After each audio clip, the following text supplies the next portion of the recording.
ఈ ఒప్పందం అనేది ఈ మెమరాండమ్ ఆఫ్ అండర్స్టాండింగ్ అని వీళ్ళు చేసిందే పెద్ద బ్లండర్. అది మనందరు తెలుసు. అది ఎప్పుడు పనిచేయదు. చాలా అంబిగ్యూస్ లాంగ్వేజ్లో రాశారు అది. ఓకే, అసలు అక్కడ లేదు ఇక్కడ లేనట్లా. ఓకే, బేసిక్లీ వీళ్ళు అడిగారు స్టేట్ ఆఫ్ హార్మోస్ ఎవరు కంట్రోల్ చేస్తారు. అది ఇరాన్ చాలా పెద్ద ఇష్యూ ఇరాన్కి. తో ఎంఓయూలో అది క్లారిటీ లేదు. ఓకే, అందరు కలిసి స్టేట్ ఆఫ్ హార్మోస్ మెయింటైన్ చేస్తారా, లేకుంటే ఇరాన్ మెయింటైన్ చేస్తారా, లేకుంటే ఒమాన్ మెయింటైన్ చేస్తారా? దీనికన్నా ముందు ఎవరు మెయింటైన్ చేయకపోతుండే. It was open water way. షిప్పులు వస్తుంటాయి, షిప్పులు పోతుంటాయి. కానీ సడన్గా అది ఎట్లా మారిపోయింది? యుద్ధంతో మారి ఇరాన్కి అర్థమైపోయింది this is a nuclear weapon. వాళ్ళకి న్యూక్లియర్ వెపన్ కన్నా పవర్ఫుల్ వెపన్. సో ఈ ఒప్పందం, ఈ so called MoU it self is a disaster. First of all ఇది ఎవరు తయారు చేశారు? నేను అప్పుడే చెప్పాను, దీనికి అసలు విలువ ఉండదు. రాసిన కాగితం మీద విలువ ఉండదు. ఇట్ ఈస్ ఒక 7th క్లాస్ అమ్మాయి అబ్బాయి దీనికన్నా బాగా డ్రాఫ్ట్ చేస్తారు.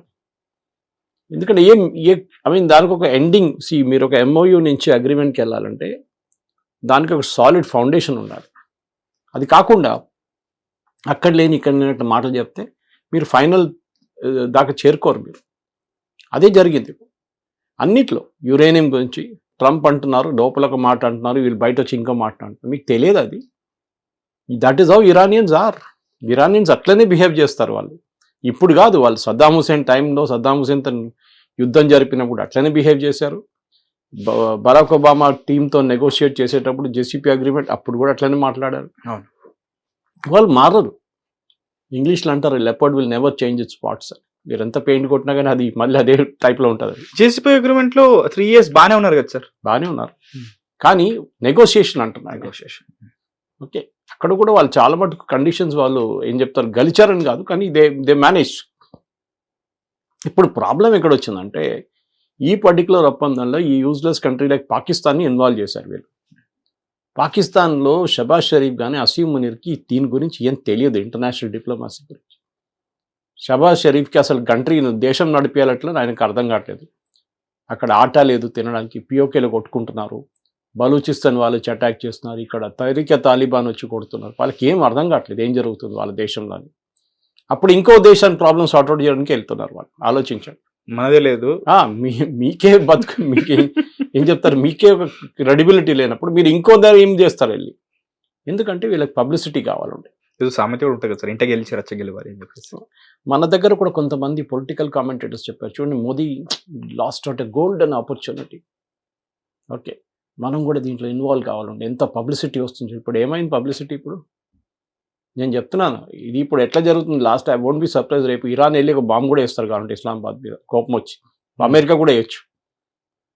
You are the fellows responsible for this అని చెప్పేసి. అదే జరిగింది. ఆలోచించండి, ఖతార్ నెగోషియేట్ చేస్తున్నారు. లాస్ట్ నెగోషియేషన్ ఖతార్ లీడ్ చేస్తారు. పాకిస్తాన్ తర్వాత వచ్చారు. పాకిస్తాన్ దగ్గర ప్లేన్ కూడా లేకుండా ప్లేన్ పంపించాల్సి వస్తుంది వాళ్ళకి. అప్పుడు వాళ్ళు వచ్చారు. అది కాకుండా ఖతార్ నెగోషియేట్ చేస్తున్నప్పుడు ఖతార్ది ఒక LNG షిప్ మీద అటాక్ చేశారు వీళ్ళు. అది ఎట్లా చేస్తారు వీళ్ళు?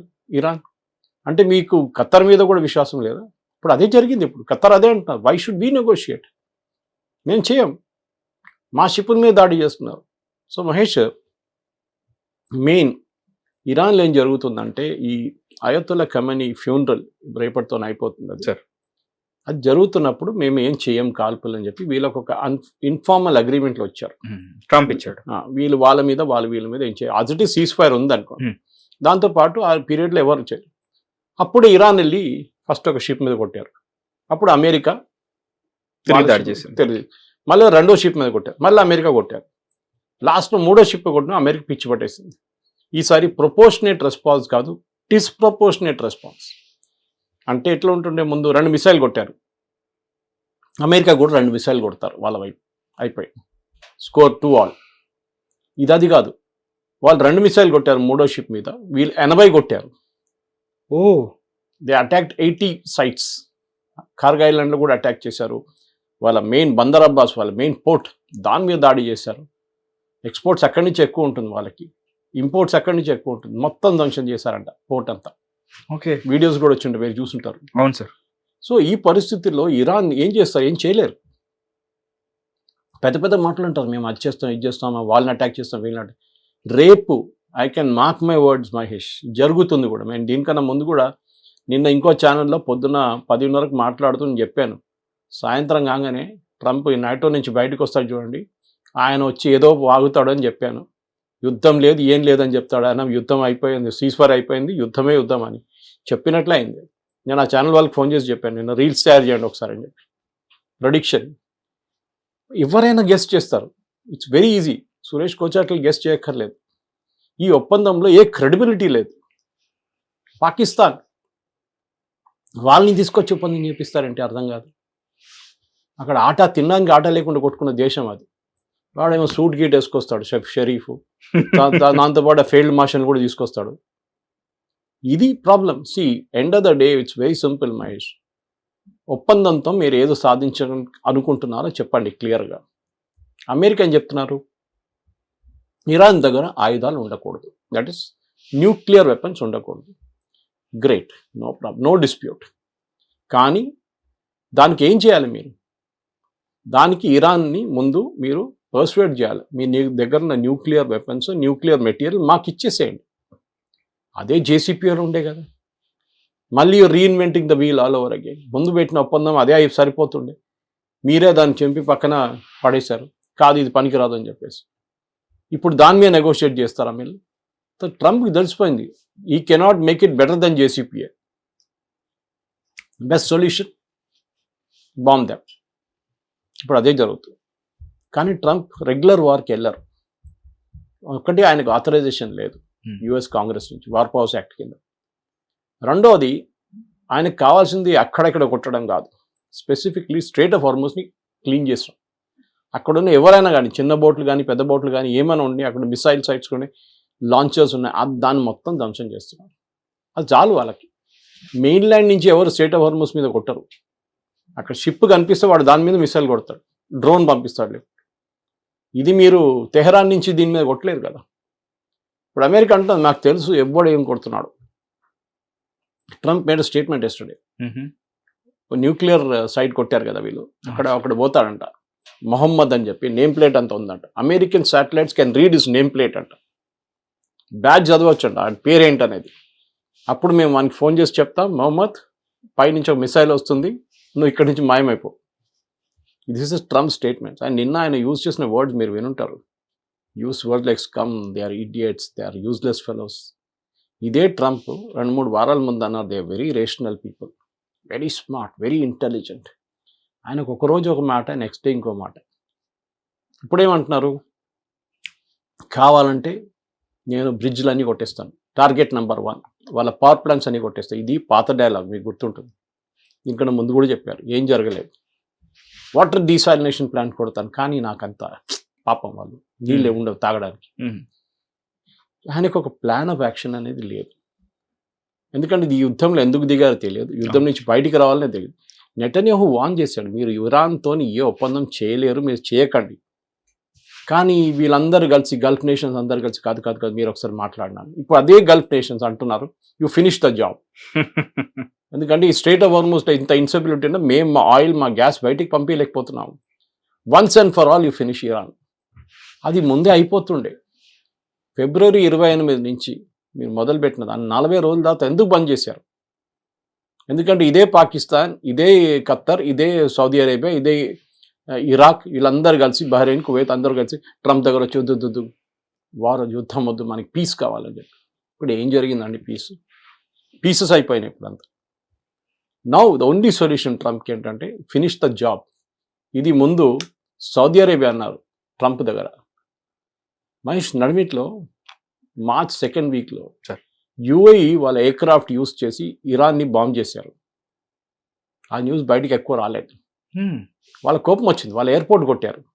ఫస్ట్ డే వాళ్ళు, మీకు గుర్తుంటుంది, యుద్ధం మొదలయ్యే 2వ రోజు ఎయిర్పోర్ట్ మీద కొట్టారు, దుబాయ్ ఎయిర్పోర్ట్ మీద.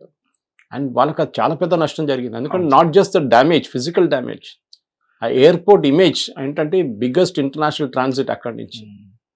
అట్లాంటి ప్లేస్ని మీరు కొడితే వాళ్ళు ఊరుకుంటారా? పామ్ జమ్మరియా కొట్టారు, తర్వాత ఫుజరియా వాళ్ళ ఆయిల్ ఫీల్డ్ మీద కొట్టారు, అప్పుడు ఊరుకోరు. అరామ్కో కూడా, దట్ ఈస్ సౌదీ అరేబియా.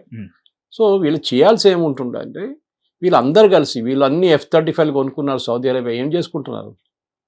చిన్నపిల్లలకి ఆడుకోనికి ఇస్తున్నారు. అది వాడుకోండి. అది ఇప్పుడేమంటున్నారు చూడండి, వీళ్ళు ఇరాన్కి ఆర్మీకి చాలా మటుకు ట్రైనింగ్ ఉంది. సదాం హుసేన్తో 8 సంవత్సరాలు పోరాటం చేశారు. సౌదీ అరేబియా ఆర్మీకి ట్రైనింగే లేదు, అసలు వాళ్ళకి ఎక్స్పీరియన్స్ లేదు. గల్ఫ్లో ఏ దేశం యుద్ధానికి అది లేదు ఇప్పుడు దాకా. వాళ్ళకి ఎవరికి ఎక్స్పీరియన్స్ లేదు. ఏంటంటే మస్తు శాలరీలు ఇచ్చి పెద్ద పెద్ద పోస్ట్ ఇచ్చి అంత ఫ్యాన్సీ వెపన్స్ కొనుక్కుంటారు. దేనికి? మీరు అడ్డుకోవడానికి మీకు కెపాసిటీ లేకపోతే మీరు ఇరాన్ వెళ్ళి వీళ్ళు UAE వెళ్ళి ఇజ్రాయెల్ తెచ్చుకున్నారు ఐరన్ డోమ్తో సహా. దిస్ ఇస్ ద ప్రాబ్లం వీళ్ళది. ఈ గల్ఫ్ నేషన్స్ ఉన్నారు చూడండి, వీళ్ళు ఇంత డబ్బులు ఖర్చు పెట్టిన తర్వాత కూడా they are not able to. Iran ఏమంటున్నారు, మేము మీ మీద దాడి చేయట్లేదు, మీ దగ్గర ఉన్న ఎయిర్ ఫోర్స్ బేస్ మీద దాడి చేస్తున్నాం. కానీ అన్నీ కరెక్ట్గా వెళ్ళి పడాలని లేదు కదా, అక్కడిక్కడ వెళ్ళిపోతుంది ఒక్కోసారి. కొలెటరల్ డ్యామేజెస్ ఉంటాయి చాలా వరకు. దానే జరుగుతుంది ఇప్పుడు. ఇరాన్ కావాలని చెప్పి 40 డ్రోన్లు పంపిస్తున్నారు, దాంట్లో 10 డ్రోన్లకు డైరెక్షన్ ఉండదు. మిగతా డ్రోన్స్ కరెక్ట్గా అమెరికన్ బేస్ మీద వెళ్తుంది, వాళ్ళు దాన్ని కౌంటర్ చేసుకుంటారు, వాళ్ళకి ప్రాబ్లం లేదు. ఈ 10 డ్రోన్లు సివిలియన్ ఏరియాల మీద పడుతుంది. మనం చూసాం దేనికన్నా ముందు కూడా. ఖత్తర్లో చాలా మంది చనిపోయారు వాళ్ళ గ్యాస్ ఫీల్డ్ మీద కొట్టినప్పుడు. It is precise targeting. ఇప్పుడు ఇరాన్లో ప్రాబ్లం ఏముందంటే మహేష్, మొన్న కూడా నేను చెప్పానట్టు గుర్తు లేదు, నాకు చెప్పానో లేదు, 3 డివిజన్స్ ఉన్నాయి ఇరాన్లో. చెప్పారు సార్, చెప్పారు. Yes, that is what is causing the problem. Political, IRGC and mullahs. That is, నిన్న కూడా అందరు అదే అంటున్నారు. అండ్ ట్రంప్ అన్నారు అక్కడ కొంతమంది రీజనబుల్గా ఉన్నారు, కానీ మిగతా వాళ్ళని డామినేట్ చేస్తారు. ఇప్పుడు కూడా అరాచీ కానీ వాళ్ళ గాలిబాఫ్ కానీ వీళ్ళ స్పీకర్ పార్లమెంట్ వీళ్ళందరికీ ఒక ఒప్పందం చేయాలని ఉంది, కానీ వాళ్ళు ఏం చేయలేరు. They cannot do it because మీరు ఇరానియన్ హిస్టరీ దీనికన్నా ముందు కూడా డీటెయిల్గా మాట్లాడాము. లైక్ ఇరానియన్ హిస్టరీ చూస్తే కోమ్ నుంచి కానీ మిగతా ప్లేస్ నుంచి ఇట్ ఈస్ నాట్ పాసిబుల్. 47-48 సంవత్సరాల నుంచి ఇదే పరిపాలన నడుస్తుంది అక్కడ. ఇది చనిపోయిన ఖమనీ ఏదో మహాత్మా కాదు, వేలాది మందిని చంపారు. పర్సనలీ బహాయి అనే కమ్యూనిటీ ఉంటుండే ఇరాన్లో. మన దగ్గర చాలామంది ఉన్నారు బహాయి, అక్కడి నుంచి పారిపోయిన వచ్చిన వాళ్ళు ముంబైలో ఉంటారు చాలామంది బహాయి కమ్యూనిటీ. వాళ్ళని జైల్లో వేసి ఆల్మోస్ట్ 2000 పీపుల్ ఈ పర్సనలీ ఫైరింగ్ స్క్వాడ్ ముందు తీసుకొచ్చాడు ఈ చనిపోయిన ఖమేనీ. కానీ మన దగ్గర ఏం చెప్తారో ఆయన చాలా పెద్ద ఏం మనిషి, 40,000 మందిని చంపారు మన జనవరిలో. Did you not know? ఈ న్యూ, తెలిసిందే. దానికోసం కుక్క చావు వచ్చాడు అంతే, ఇంకేం చెప్పలేము మనం. జరిగింది కూడా అదే, ఇజ్రాయెల్ అదే కొట్టారు. అండ్ బెంజమిన్ నెటన్యాహు ఎప్పటి నుంచో చెప్తున్నారు ట్రంప్ దగ్గర, వీళ్ళ దగ్గర డీల్ చేయకండి, they are not trustworthy. లేదు ఖత్తర్ వచ్చారు, పాకిస్తాన్ వస్తున్నారు, మనం మాట్లాడుతున్నాం, Iran is desperate to do a deal. ఇవాళ కూడా చెప్పారు. అరే వాళ్ళు మాట్లాడటం లేదు మీతోని, వాళ్ళకి అసలు డీల్కి సంబంధమే లేదు, వాళ్ళకి అసలు వద్దు డీల్. ఎందుకంటే వాళ్ళు తెలుసు డీల్ చేస్తే వాళ్ళు బ్యాక్ ఫుట్ మీద వెళ్ళిపోతారని, దానికోసం వాళ్ళు డీల్ చేయరు. వాళ్ళు ఏమంటారు, America is violating the MOU. ఏంటి? Strait of Hormuz. Strait of హార్మోస్ని క్లియర్గా ఎక్కడ చెప్పట్లేదు, ఎవరు మెయింటైన్ చేస్తారు, ఎవరు ఛార్జ్ చేస్తారు, ఫీజు ఛార్జ్. 60 days దాకా ఓపెన్ ఉంటుంది with support from Iran. Support అంటే మీరు ఛార్జ్ చేస్తారా? ఇరాన్ ఏమంటారు మనకు తెలిసిందే, వాళ్ళ వైపు నుంచి వెళ్ళాలి. అమెరికా ఏమంటున్నారు, కాదు కదా ఒమాన్ వైపు నుంచి వెళ్ళాలి. ఇది గొడవ. The basic problem is that. ఎందుకంటే ఇరాన్ తెలిసిపోయింది మాకు రేపు ఆయిల్ అమ్మకపోతే కూడా, ఇన్ఫ్యాక్ట్ 17 నుంచి మళ్ళీ బ్యాన్ పెట్టేశాడు, that Iran cannot export anymore oil. Iran export చేయలేరు ఆయిల్ 17th of July నుంచి. అమెరికా మళ్ళీ పెట్టేశారు అది. ఓకే, ఇప్పుడు ఏం చేస్తారు మళ్ళీ? అప్పుడు వీళ్ళకి ఇట్లాంటి టోల్ కలెక్ట్ చేస్తేనే వీళ్ళు బతకొచ్చు దేశంగా. ఆయిల్ అమ్మలేకపోతే ఏం చేస్తారు ఇరాన్? అమెరికా మళ్ళీ అంటున్నారు మేము మళ్ళీ ఎంబార్గో పెట్టబోతున్నాం, వీళ్ళ షిప్స్ని బ్లాక్ చేస్తాం, మనం మనీ తిరిగి అదే సిచ్యువేషన్కి వచ్చేస్తున్నాం. మళ్ళీ ఒక నెల ముందు ఉన్న సిచ్యువేషన్కి వచ్చేస్తున్నాం. Somewhere in April, May we were in the same situation. Only Iran sir? మిగతా షిప్స్ వెళ్తున్నాయి బయటికి. ఇక్కడ ట్రంప్ నేటో గురించి చెప్పింది కూడా నేను అగ్రీ చేస్తాను. యాక్చువల్లీ నేటోకి దమ్ లేదు. మాట్లాడతారు పెద్ద పెద్ద, యూక్రెయిన్లో రష్యాని మేము ఎదుర్కొంటాం, వీళ్ళకి మిసైల్ ఇస్తాం. మీ దమ్ ఉంటే డైరెక్ట్గా పుటిన్ని ఫేస్ చేయండి. Okay, they don't have the guts. ఏదని చెప్పినా కానీ ట్రంప్ అట్లీస్ట్ ఇస్ ఫైటింగ్ ఇరాన్తో. మీరు ఇజ్రాయెల్ ఫైట్ చేస్తున్నారు, మీరేం చేస్తున్నారు?